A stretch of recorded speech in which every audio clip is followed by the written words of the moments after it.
خواتین کی علمی، فکری اور روحانی تحریریں اب صرف پڑھی نہیں سنی بھی جا سکتی ہے صالحات امریکہ کی آڈیو سٹوریز میں۔ نامور خواتین، عطیہ فیضی، عروج کی محفلوں سے زوال کی تنہائی تک، ایک نامور خاتون جنہیں ہم نے بھلا دیا۔ کچھ زندگیاں کتاب کی طرح نہیں ہوتی، ناول کی طرح ہوتی ہیں۔ ان میں آغاز بھی ہوتا ہے، کردار بھی، روشنی بھی، محفلیں بھی، عشق و عقل کی بحثیں بھی، سفر بھی، شہرت بھی، الزام بھی، اور آخر میں ایک ایسی خاموشی بھی جو آدمی کے اندر دیر تک گونجتی رہتی ہے۔ عطیہ فیضی کی زندگی بھی ایسی ہی زندگی تھی۔ وہ ایک عورت نہیں تھی، ایک عہد تھی، ایک ایسا عہد جس میں بر صغیر کی مسلمان عورت پہلی بار گھر کی چار دیواری سے نکل کر علم، ادب، موسیقی، مصوری، سیاست، فلسفے اور عالمی تہذیب کی محفلوں میں داخل ہو رہی تھی۔ وہ صرف پڑھی لکھی خاتون نہیں تھیں، وہ اپنے زمانے کی تہذیبی علامت تھی۔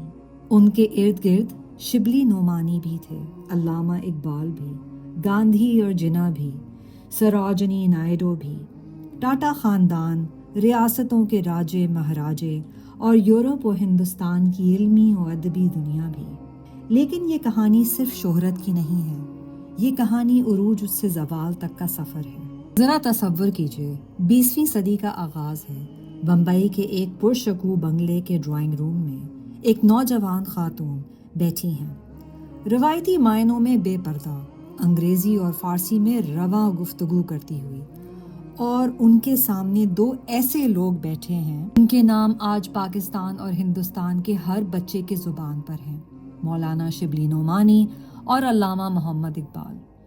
یہ خاتون نہ کسی کی بیوی کے طور پر یہاں ہیں، نہ کسی کی بیٹی کے طور پر، یہ یہاں ہیں کیونکہ یہ خود ایک عالمہ ہیں، ایک ادیبہ ہیں، اور اپنے دور کی سب سے بڑے ذہنوں کے ساتھ برابری کی سطح پر بحث کرنے کی صلاحیت رکھتی ہیں۔ ان خاتون کا نام عطیہ فیضی تھا، اور افسوس کی بات یہ ہے کہ آج 100 سال بعد ہم میں سے بیشتر لوگ اسے صرف ایک جملے میں یاد کرتے ہیں، وہ خاتون جس سے اقبال کو محبت تھی۔ گویا اس کی پوری زندگی، اس کی علمیت، اس کی جد و جہد اور اس کی شخصیت سب کچھ ایک مرد کے حوالے سے سمٹ کر رہ گئی ہو۔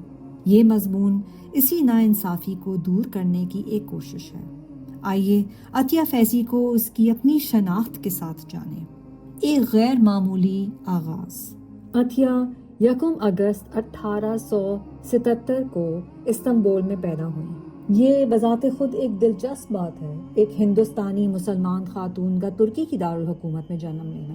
ان کے والد الحسن علی فیضی ایک کامیاب تاجر تھے جو سلطنت عثمانیہ کے دربار سے قریبی تعلقات رکھتے تھے، اور بمبئی کے مشہور طیب جی خاندان سے ان کا رشتہ تھا۔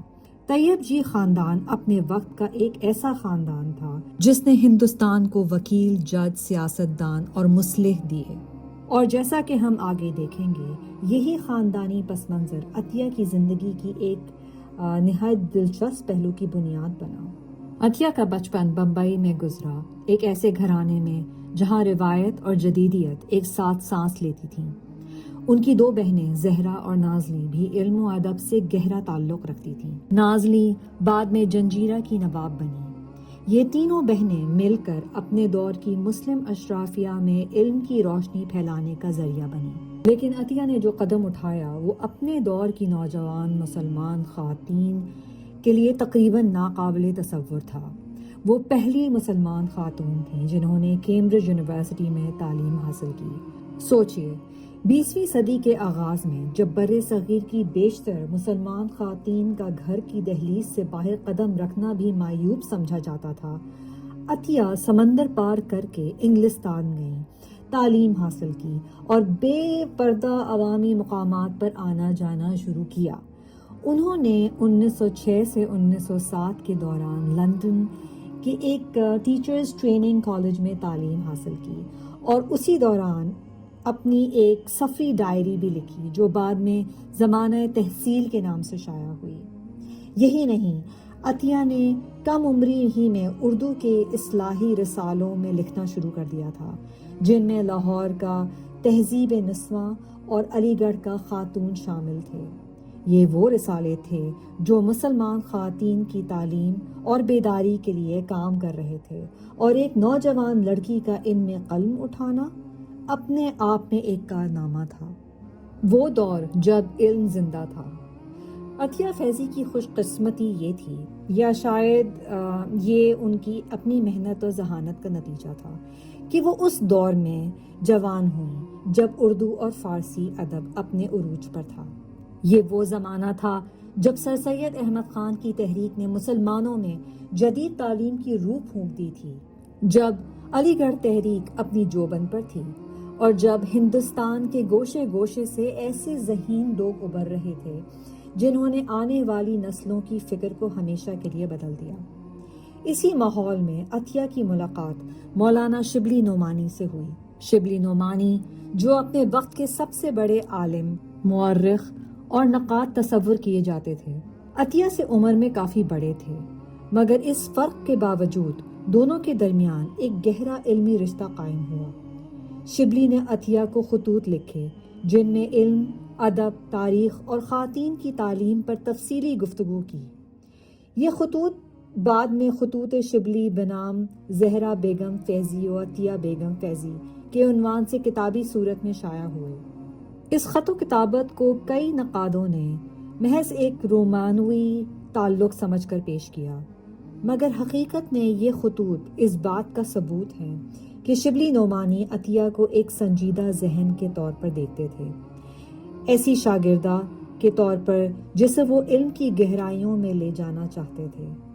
خواتین کی تعلیم پر شبلی کا نقطہ نظر اور ان کے دور میں عورت کی فکری حیثیت کے بارے میں ان کے خیالات انہی خطوط میں محفوظ ہیں۔ یوں عطیہ ایک ایسی شاگردہ بنی جس نے اپنے دور کے سب سے بڑے عالم کی فکری رفاقت حاصل کی، وہ ملاقات جس نے تاریخ بدل دی۔ لیکن عطیہ فیضی کی زندگی کا سب سے زیادہ زیر بحث باب وہ ہے جو 1907 میں شروع ہوا، جب ان کی ملاقات ایک نوجوان شاعر اور فلسفی سے ہوئی جو اعلیٰ تعلیم کے لیے یورپ آیا تھا، محمد اقبال، جو بعد میں علامہ اقبال کہلائے۔ اقبال 1905 میں کیمبرج میں فلسفہ اور لندن کے لنکنز ان میں قانون کی تعلیم حاصل کرنے کے لیے یورپ پہنچے تھے۔ اقبال نے عطیہ کا سفر نامہ پڑھ رکھا تھا اور اسی وجہ سے ان سے ملنے گئے۔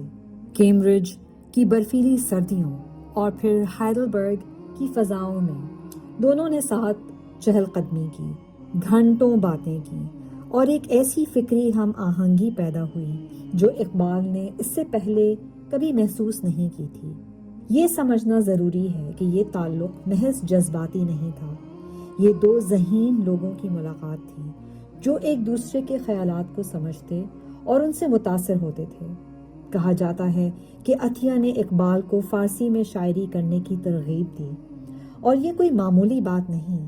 علامہ اقبال کی فارسی شاعری جو ان کے فلسفیانہ افکار کا سب سے گہرا اظہار سمجھی جاتی ہے، اگر اس ترغیب کا نتیجہ تھی تو عطیہ کا کردار اردو اور فارسی ادب کی تاریخ میں کہیں زیادہ اہم ہے جتنا عام طور پر تسلیم کیا جاتا ہے۔ اقبال 1908 میں ہندوستان واپس آئے اور یہیں سے ان کی زندگی کا ایک تکلیف دہ باب شروع ہوتا ہے۔ ان کی شادی جو خاندان نے ان کی رضامندی کے بغیر طے کی تھی، ان کے لیے ایک بوجھ بن چکی تھی۔ اقبال نے عطیہ کو ایک خط میں اپنے دل کی بات کھول کر رکھ دی۔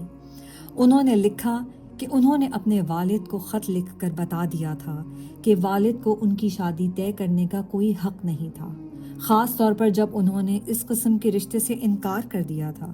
انہوں نے یہ بھی کہا کہ وہ اپنی بیوی کی کفالت کرنے کو تیار ہیں، مگر اسے اپنے ساتھ رکھ کر اپنی زندگی اجیرن کرنے کے لیے تیار نہیں۔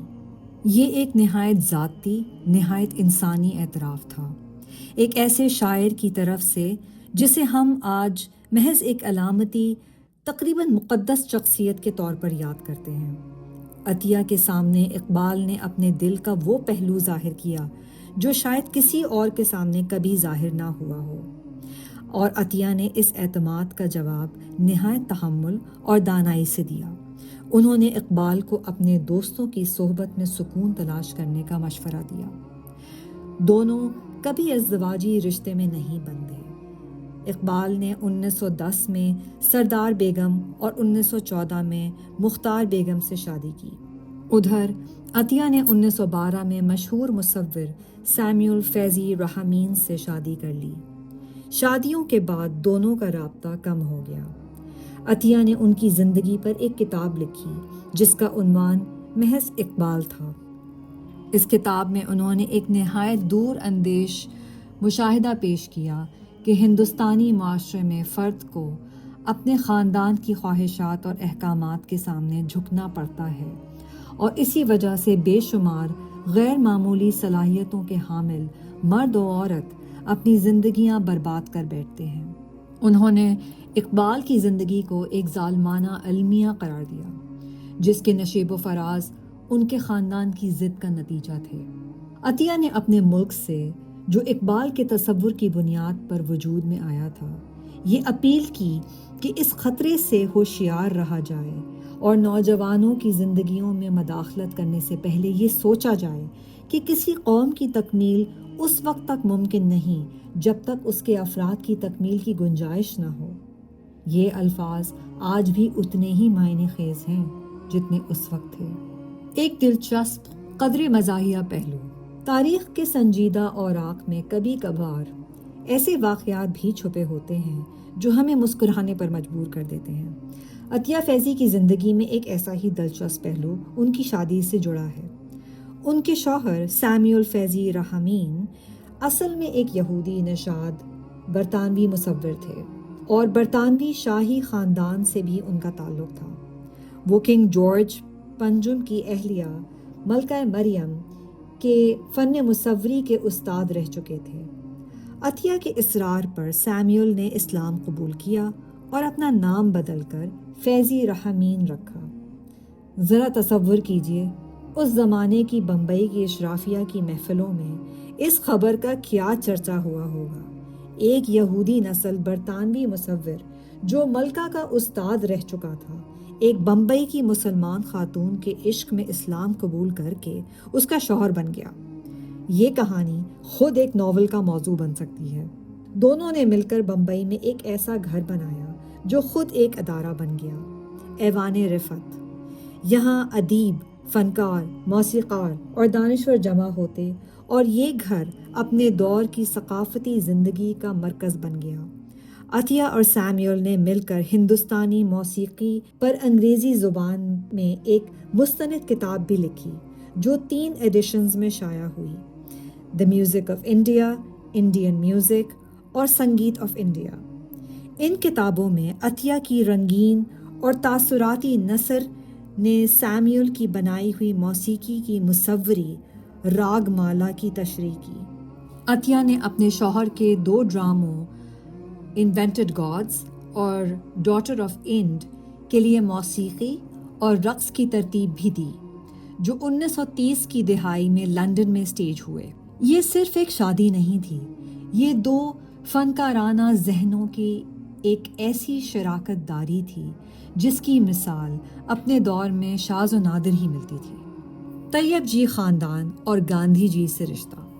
عطیہ فیضی کا تعلق بمبئی کے مشہور طیب جی خاندان سے تھا، اور یہ خاندانی پس منظر ان کی زندگی کا ایک نہایت اہم اور اکثر نظر انداز کیا جانے والا پہلو ہے۔ طیب جی خاندان ہندوستان کی آزادی کی تحریک میں گہرائی سے شامل تھے۔ بدر الدین طیب جی، جو خاندان کے سب سے نمایاں رکن تھے، انڈین نیشنل کانگریس کے ابتدائی صدور میں شامل تھے۔ جب گاندھی جی جنوبی افریقہ سے واپس ہندوستان آئے تو بدر الدین طیب جی نے ان کا استقبال کیا۔ گاندھی جی پورے طیب جی خاندان سے گہری محبت رکھتے تھے۔ عطیہ کے قریبی رشتہ دار عباس طیب جی گاندھی جی کے قریب ترین ساتھیوں میں شمار ہوتے تھے۔ وہ بڑوڈا ریاست کے چیف جسٹس رہ چکے تھے، مگر 1919 میں اپنی پرتعیش زندگی کو خیر بات کہہ کر آزادی کی تحریک میں شامل ہو گئے۔ گاندھی جی کی قیادت میں عباس طیب جی نے گجرات میں قومی تحریک کے کئی تجربات کامیابی سے انجام دیے۔ اسی لیے گاندھی جی نے انہیں گجرات کا ہیرا کا خطاب دیا۔ عباس طیب جی نے بارڈولی ستیہ گڑھا کی کامیاب قیادت کی، اور جب گاندھی جی کو ڈانڈی مارچ کے دوران گرفتار کیا گیا تو انہوں نے ہی تحریک کی کمان سنبھالی۔ بمبئی سے کراچی، ایک نئی زندگی کا آغاز۔ عطیہ کی بہن نازلین جنجیرہ کی نواب بھی گاندھی جی کے افکار سے متاثر ہوئیں اور کانگریس کے لیے چندہ جمع کیا۔ یوں عطیہ کا خاندانی حلقہ ایک ایسا حلقہ تھا جس کی ڈوریں براہ راست گاندھی جی اور آزادی کی تحریک سے جڑی ہوئی تھیں۔ ایک ایسا تعلق جو ہمیں یہ سمجھنے میں مدد دیتا ہے کہ عطیہ کس قدر وسیع اور بااثر سماجی اور سیاسی دائرے میں سانس لے رہی تھیں۔ قائد اعظم محمد علی جناح سے عطیہ کا تعلق اس سے بھی زیادہ ذاتی اور براہ راست تھا۔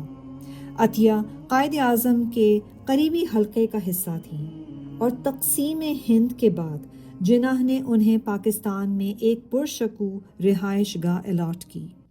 یہ قائد اعظم کی ہی دعوت پر تھا کہ عطیہ ان کے شوہر اور بہن نازلین 1948 میں کراچی منتقل ہوئے۔ یہ اس بات کا واضح ثبوت ہے کہ بانی پاکستان عطیہ کی علمی و ثقافتی حیثیت کو کس قدر اہمیت دیتے تھے کہ انہوں نے خود اس خاندان کو نئے ملک میں آباد ہونے کی دعوت دی۔ یہ ایک ایسی کوشش تھی کہ پرانی دنیا کا ایک ٹکڑا نئی سرزمین پر دوبارہ زندہ کیا جا سکے۔ کراچی میں عطیہ نے برنس گارڈن میں ایک آرٹ انسٹیٹیوٹ قائم کرنے کی بھی کوشش کی، مگر حکومتی غفلت کی وجہ سے یہ منصوبہ مکمل نہ ہو سکا۔ اس کے باوجود عطیہ کا گھر کئی برسوں تک کراچی کی ثقافتی زندگی کا ایک اہم مرکز رہا۔ شہرت سے مفلسی تک ایک دردناک سفر۔ یہاں سے عطیہ فیضی کی کہانی کا وہ باب شروع ہوتا ہے جو سب سے زیادہ دل دہلا دینے والا اور سب سے زیادہ سبق آموز ہے۔ قائد اعظم کے انتقال کے بعد عطیہ اور سیموئل کو وہ گھر خالی کرنا پڑا جو جناح نے انہیں الاٹ کیا تھا۔ ساتھ ہی ان پر مالی مشکلات کا ایک طویل سلسلہ شروع ہو گیا اور انہیں بیرون ملک رہنے والے رشتہ داروں کی مالی امداد پر گزارا کرنا پڑا۔ یہ کیسے ممکن ہوا کہ ایک ایسی خاتون جو کبھی بمبئی کی سب سے بڑی محفلوں کی میزبان تھی، جس کے گھر میں شبلی نعمانی اور اقبال جیسے لوگ بیٹھتے تھے، جسے قائد اعظم نے خود اپنے نئے ملک میں خوش آمدید کہا تھا، وہ اپنی زندگی کے آخری برسوں میں شدید مالی مشکلات کا شکار ہوئیں۔ اس کی کئی وجوہات تھیں۔ سب سے پہلی اور سب سے اہم وجہ یہ تھی کہ عطیہ اور سیموئل کی پوری زندگی کا انحصار ان کی ذاتی دولت، فنی اثاثوں اور سرپرستی پر تھا۔ کوئی مستقل خود کفیل ذریعہ آمدنی نہیں تھی۔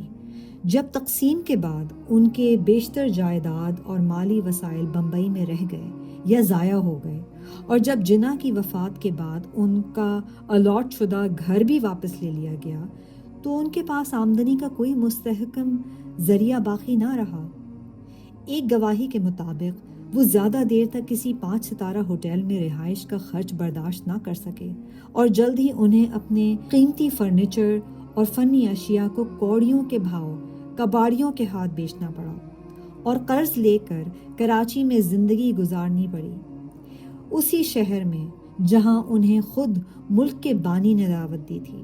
سیموئل کا انتقال 1964 میں ہوا، اور عطیہ نے اپنی زندگی کے آخری 3 برس مزید تنہائی اور مفلسی میں گزارے۔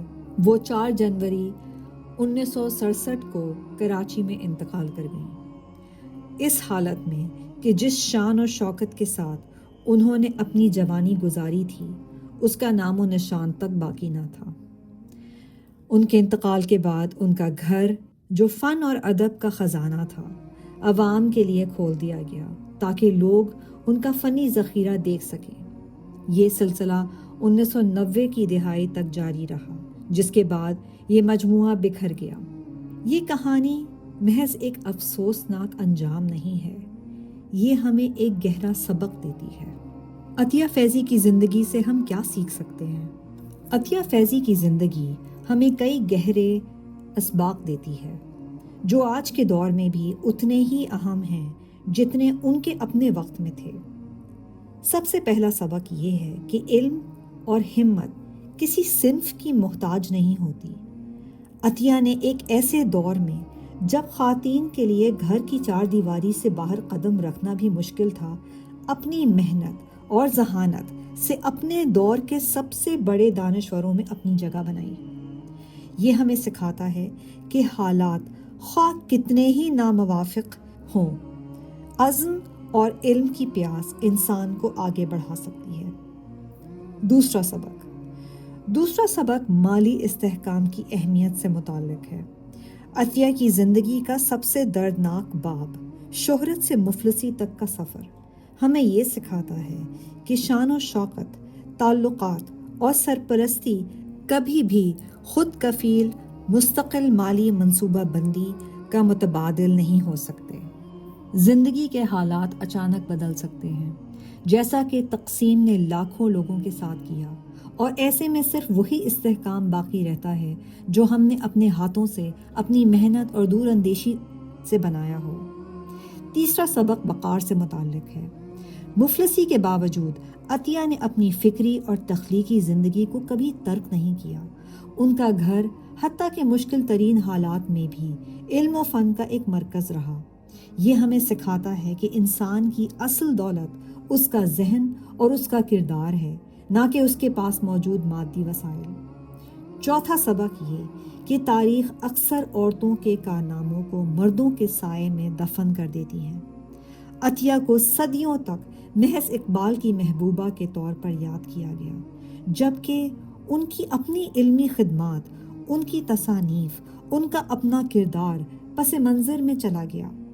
یہ ہمیں یہ ذمہ داری سونپتا ہے کہ ہم تاریخ کی ان غیر منصفانہ تصویروں کو درست کریں اور خواتین کے کارناموں کو ان کی اپنی شناخت کے ساتھ یاد کریں۔ عطیہ فیضی کو جاننا کیوں ضروری ہے؟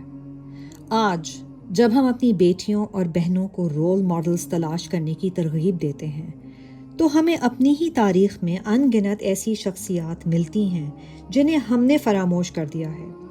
عطیہ فیضی ان میں سے ایک ہیں، ایک ایسی خاتون جو علم کی طلب میں سمندر پار گئیں، جس نے اپنے دور کی سب سے بڑے ادیبوں اور مفکروں کے ساتھ برابری کی سطح پر مکالمہ کیا، جس نے اپنے قلم سے تاریخ میں اپنا نام درج کیا، اور جس نے انتہائی مشکل حالات میں بھی اپنا وقار برقرار رکھا۔ عطیہ کی کہانی محض ایک نوسٹالجیا نہیں ہے، یہ ایک ایسا آئینہ ہے جس میں ہم اپنے معاشرے کی ان کمزوریوں کو دیکھ سکتے ہیں جو آج بھی موجود ہیں۔ خواتین کی کامیابیوں کو ان کے اپنے حق میں تسلیم کرنے میں ہماری ہچکچاہٹ اور مادی شان و شوکت کی عارضی نوعیت، لیکن اس کے ساتھ ساتھ یہ ایک ایسی روشنی بھی ہے جو ہمیں یہ یقین دلاتی ہے کہ علم، ہمت اور وقار ایسی دولت ہے جنہیں کوئی تقسیم، کوئی مفلسی اور کوئی نظر انداز کرنے والی تاریخ بھی مکمل طور پر مٹا نہیں سکتی۔ عطیہ فیضی کا انتقال 1967 میں ہوا، مگر ان کے خطوط، ان کی کتابیں اور ان کی زندگی کا قصہ آج بھی ہمیں بتاتا ہے کہ ایک عورت کتنی بلندیوں کو چھو سکتی ہے اگر اسے موقع ملے اور اگر اس کی ہمت کبھی ماند نہ پڑے۔ یہی وجہ ہے کہ عطیہ فیضی کو جاننا، یاد رکھنا اور آنے والی نسلوں تک ان کا تذکرہ پہنچانا ہم سب کی ذمہ داری ہے۔